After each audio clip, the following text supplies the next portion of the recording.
Hello, dear students. Welcome to this Model 7 during the week number 2. It's a pleasure to be here with you, and I just want to thank you for being on time, so punctual.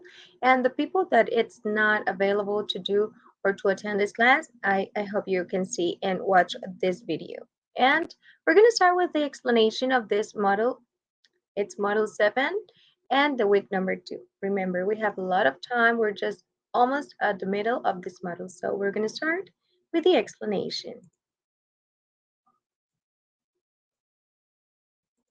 First of all, I want to share with you this presentation, which is gonna help you a lot with the topics and with all the different activities you have to upload. So first of all, my life in another language. That's the title of this model, and it's a really pleasure to be here. Before I continue, I want to tell you that I still have some problems to open some files that are recording or the voice recording. So please try to check that way to share it correctly. I've been facing this problem, like I need the access to get to your link. So try to do it correctly. I already shared you the way to do it correctly, how to do it, how to share it and Drive. So try to check this, and it is in the bottom, so you can find it there. The main problem, it's here. Sometimes you share this link that it's up in the upside, right? But it's not the correct. I need this one, okay? And as you know, permission, it's allowed here. Um, you can just change it to people who can get this link can see or watch, okay? That's it. So please try to check it correctly.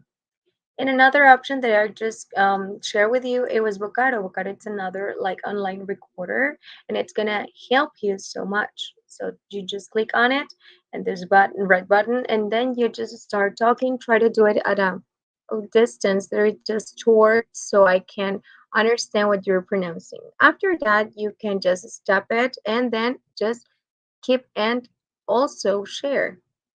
Here you have many different ways to do it.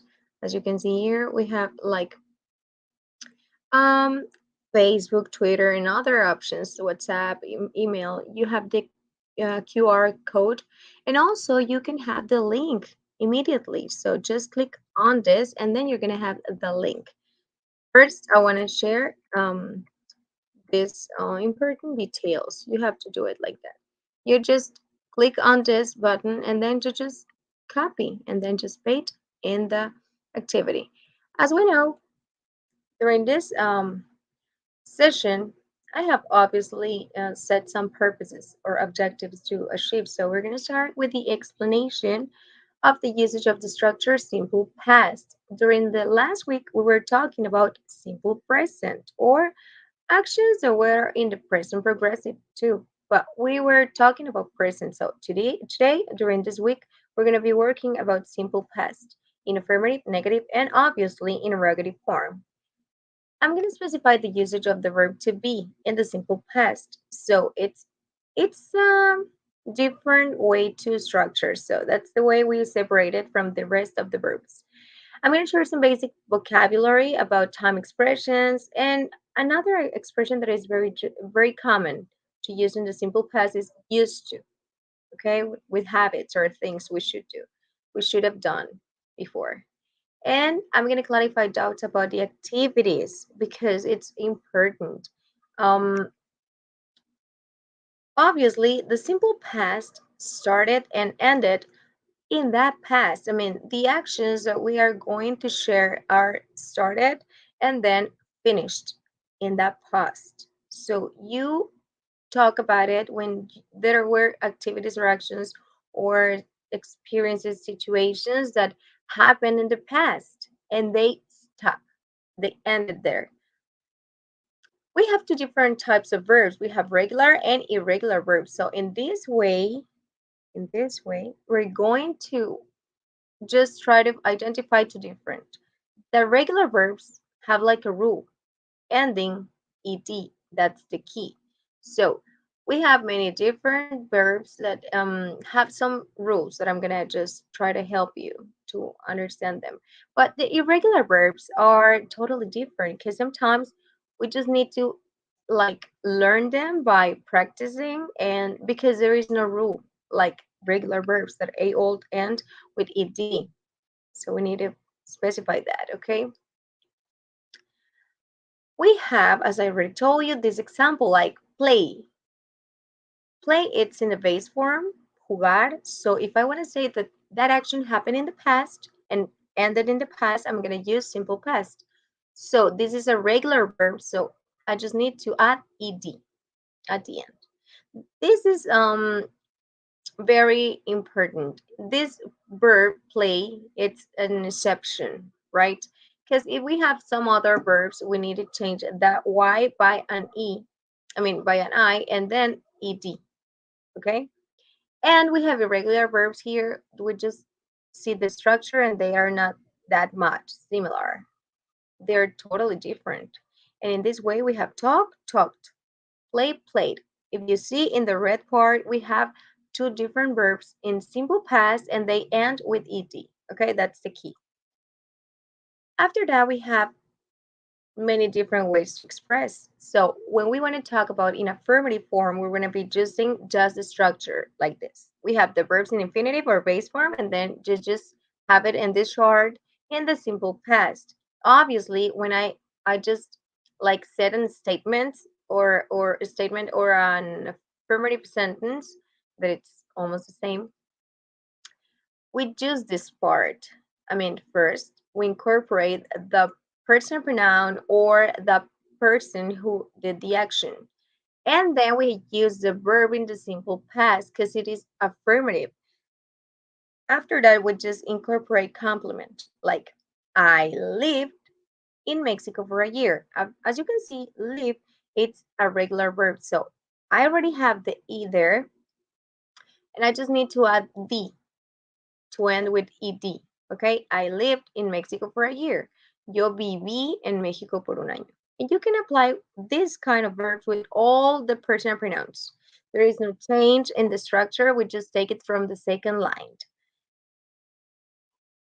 In the negative form, it's a little bit harder because we just take the verb from the first line in the base form, but it is because we already have an auxiliary before. We need to use did as an auxiliary in the simple past to say that something didn't happen, like I did and then not, which is the part that it denies. Okay, we have like I did not, or I can make a contraction that I'm going to just explain it to you later. So, I did not, yo no. Aquí yo estoy diciendo que el tiempo es pasado al usar el did y el not me está diciendo que no. Entonces, esa acción que voy a hablar o ese verbo, no, no lo hice, no lo usé, no lo realicé. Esa acción que voy a expresar, no.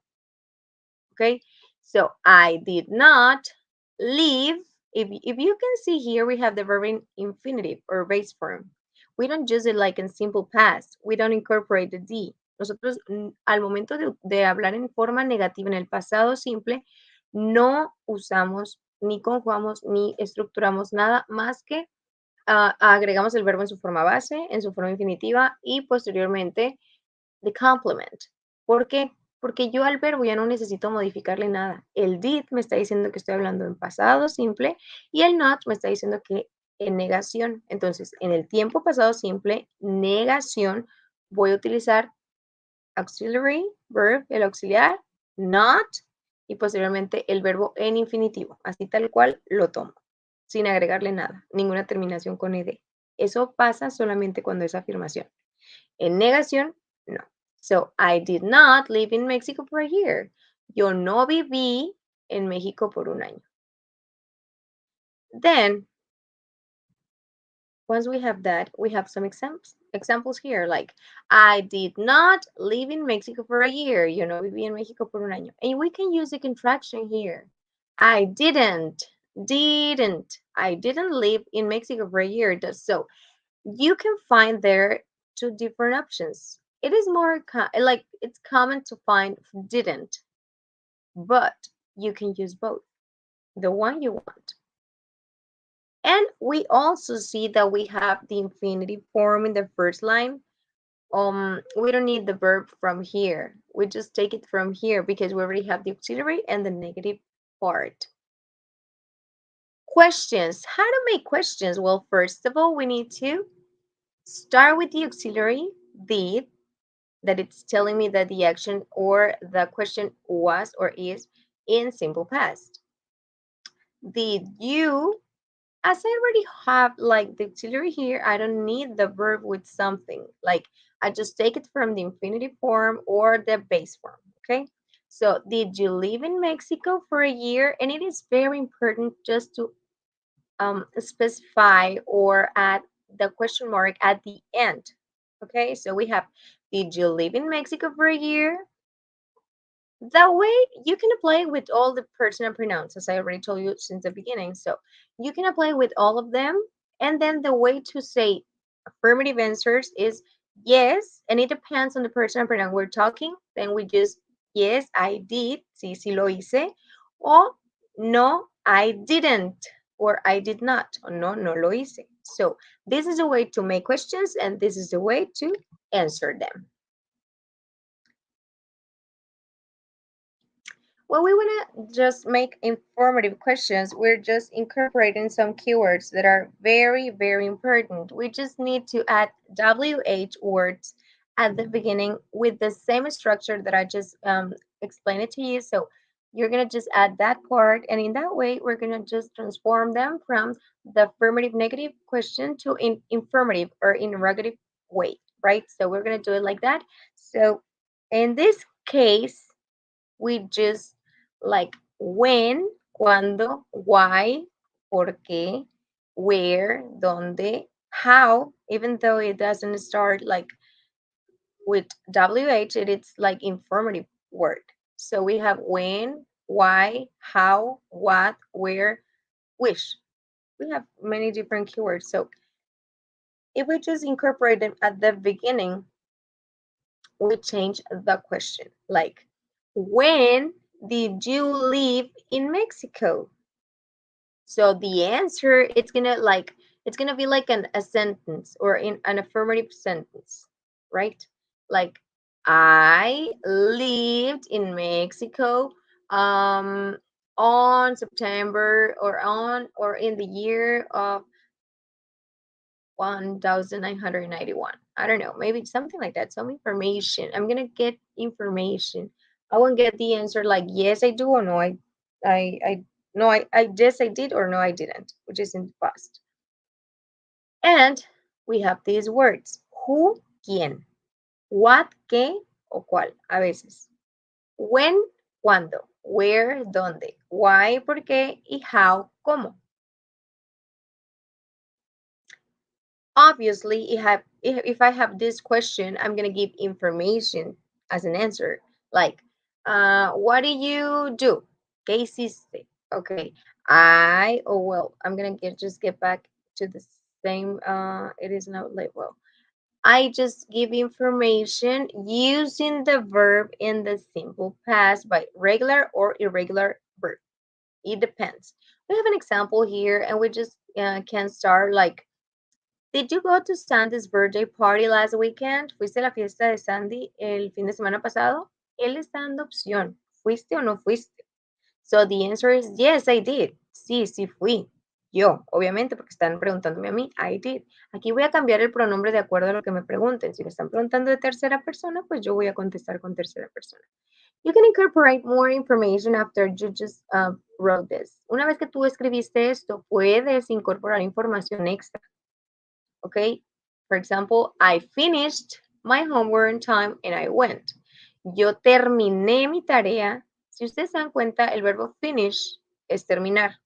Si termina en ed, es un verbo regular y estamos diciendo que ese verbo ya está en pasado. Entonces, en lugar de decir yo terminar, dice yo terminé my homework on time. And I went.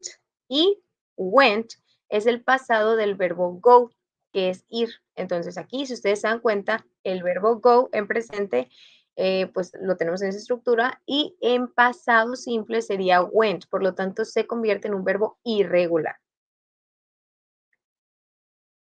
We have an example here, just platform that it's very, very illustrative. You can just take a look there so you can find it. And we're going to start with the verb to be, which is very useful. And it is like one of the more common verbs, I think. Yes, it's one of the most common verbs. So we're going to start with this. When we are conjugating the verb to be, ser o estar, recordemos que el verbo to be quiere decir ser o estar. So we can use it with a different category. In the present, en el presente, nosotros conjugamos ese verb to be en tres partes. Tenemos am, is, are. Y en inglés, en el pasado simple, nosotros utilizamos dos categorías. O sea, en presente digo yo soy o yo estoy, ella es o ella está, y nosotros somos, nosotros estamos. It depends. I am, you are, he is, she is, it depends. But in the simple past of this verb, we're going to use just was and were, which means the same. Significa lo mismo, was or were. Pero la diferencia radica en the grammatical or grammatical rules, en la gramática, en la ortografía, en la estructura. Prácticamente vamos a utilizar nosotros para los primeros cuatro pronombres I, he, she, it, was, lo cual significará era o estaba. I was happy. Yo era feliz o yo estaba feliz. Y para we, you, they, nosotros, tú o ellos, voy a utilizar were, eras o estabas. Repito, son el mismo significado. La única diferencia es que, pues, en la estructura va a ser distinta. Va a ser con unos was y con otros were. El significado no cambia. Repito. And the way to make it in a negative form, y para hacerlo en la forma negativa, lo que vamos a utilizar es not. That's the keyword. Esa será nuestra palabra clave. I was not, or I can use a contraction. Puedo también utilizar contracción de wasn't. I was not, or I wasn't, okay? I wasn't sad. Yo no estaba triste. I can use wasn't or was not. Puedo utilizar cualquiera de los dos. Contracción o sin contracción. We weren't late. Nosotros no estábamos o no estuvimos tarde. O no, como si no hubiéramos llegado tarde. ¿Okay? Puedes utilizar weren't o were not. ¿Ok? Aquí no vamos a, nunca vamos a mezclar el verb to be, con el que es el was were, con el did o el didn't. Más bien, con el didn't. No. Siempre la negación del was y were va a ser nada más agregando el not. Y el didn't se utiliza para todos los demás verbos. I didn't play, I didn't dance, I didn't, okay? So we cannot mix them. If I want to make questions like asking something with like, were you happy? Were they happy? ¿Estaban ellos felices? Si yo quiero hacer preguntas con era o estaba, lo que voy a hacer es utilizar el auxiliary. In this case, vamos a tratar de usar como nuestro auxiliar o nuestro verbo conjugado en el pasado simple. And we're going to start with that, the question, okay? We just say, were they? Si ustedes comparan en la forma afirmativa, como en el español, siempre primero ponemos quién realiza la acción. Yo juego, yo bailo, yo canto, el caballo corre por el campo, supongamos. Entonces, digo quién hace la acción. So here we have the personal pronoun or subject. Aquí ponemos el pronombre o el sujeto en la afirmación, repito. Luego pongo si es was o were, dependiendo de la categoría. Y posteriormente agrego, pues, complemento. Si lo voy a hacer pregunta, I'm going to just change the beginning. Voy a tratar de cambiar el inicio. Solamente empiezo con where, luego sigo con they, happy, and then the question mark. Were they happy? Acá arriba yo digo, ellos estaban felices. Y abajo digo, ¿estaban ellos felices? And then just add the question mark. It's the same for the was category. Es lo mismo para los pronombres que llevan was. She was rich. Ella era rica. Si quiero preguntar, puedo decir, was she rich? ¿Era ella rica? So I just add the question mark at the end.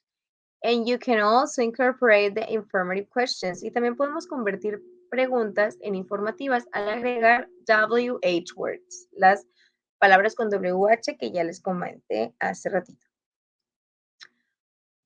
As you can see, we have some examples here just to compare the present and the past. You can have a contraction like was not or wasn't, or were not or weren't, which is the same. We have another example using was. Here we have like, I'm glad you finished your homework. Estoy feliz que terminaste tu tarea. Was it difficult? Estuvo eso, o sea, hablando, refiriéndose a la tarea. Acuérdense que el pronombre it nos sirve para eso, animal o cosa, ¿ok? Un objeto en singular. Was it difficult? Refiriéndose a la tarea. ¿Estuvo eso difícil? ¿O estuvo la tarea difícil? No, it wasn't. No, no estuvo. O sea, eso no estuvo. Lo que me estás diciendo, no. In fact, de hecho, it was pretty easy. Estuvo muy, muy fácil. Okay, so you can find there just the application of this. I'm going to share with you the expressions for past tense.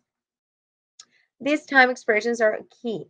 They are so important here. You can just start like using last como algo del pasado. Last night, la noche pasada. Last Sunday, el domingo pasado. Last week, la semana pasada. Last weekend, el fin de semana pasado, perdón. Last year, el fin de año, perdón, el año pasado. And last month, el mes pasado. So when you use the expression last, es el pasado. Cuando tú uses la palabra last, es como el pasado. Then we have ago. Ago es hace, but we use it in a different way. 10 minutes ago. Primero digo el tiempo y luego es como si dijera 10 minutos hace, pero en realidad así es gramaticalmente. Entonces tenemos que decir 10 minutes ago, an hour ago, 3 days ago, a week ago, a month ago, a year ago. Hace un año, hace un mes, hace una semana. So we can use it in a different way. Just remember it is at the end. And then we use yesterday because the actions that are just developed, they were just in the past. So we can use yesterday, yesterday morning. I can specify the time that action that took place. Yesterday afternoon, yesterday evening, and the day before yesterday, lo que usamos nosotros como antier, el día antes de ayer. Okay? As you can see, we have another expression that is used to. It's specified that something was like a habit, algo que teníamos nosotros como un hobby, como un hábito, como algo que hacíamos recurrentemente. Entonces, nosotros podemos utilizar el used to, obviamente incorporando quién hace la acción primero. Entonces, yo puedo decir, I used to drive. Yo solía manejar. The verb, you're going to incorporate it in the base form para que termine en infinitivo. You used to run. Tú solías correr. He used to read. Él solía leer, and so on. We can continue with that. We're going to start with affirmative activities. And in the first one, you are going to read a text that is about Elvis Presley. So you're going to try to change or transform the verbs from the base form or the simple, in the base form. And then you're going to just transform them to the simple past. Remember, we have two categories, regular or irregular verbs. So you are going to see that verb to be is, it depends if it is I, he, she, it. I'm going to use was, and you, wait there, you, with they, where. Okay, it depends. I'm going to check in the other one, like, okay, work. I'm going to find if it is regular or irregular. So I'm going to write there the verb in the simple past to finish with this biography. Then in the second activity, we're going to incorporate the same. We're going to say like, we're going to add some simple past categories to try to complete this interview or this conversation, okay? In the interview activity number 3, a happy day, you should write a 5 to 8 lines in a paragraph. You can incorporate a story, the happiest day of your life, and what's you're going to describe what happened, how you felt, and why you felt that way. So you're going to do it in that order, and then you're going to incorporate a photo or a picture or something that can just illustrate it. It can be either real or not, so you're going to choose it. And you're going to answer the question, why is it important to know about our past events, with a length of 5 to 8 lines. So you're going to write another paragraph by saying, why is it important? You're going to include the audio link, and remember to do it correctly before you need to try to authorize, or let me just get in the link and try to see or watch or read in my way. I'm going to try to listen to this information.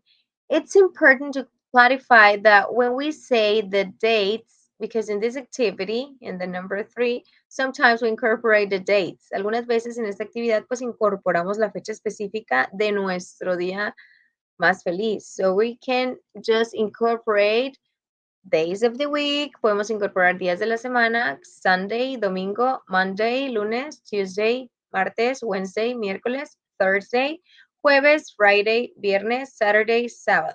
We can also choose months of the year. También podemos usar meses del año. January, February, March, April, May, June, July, August, September, October, November, and December.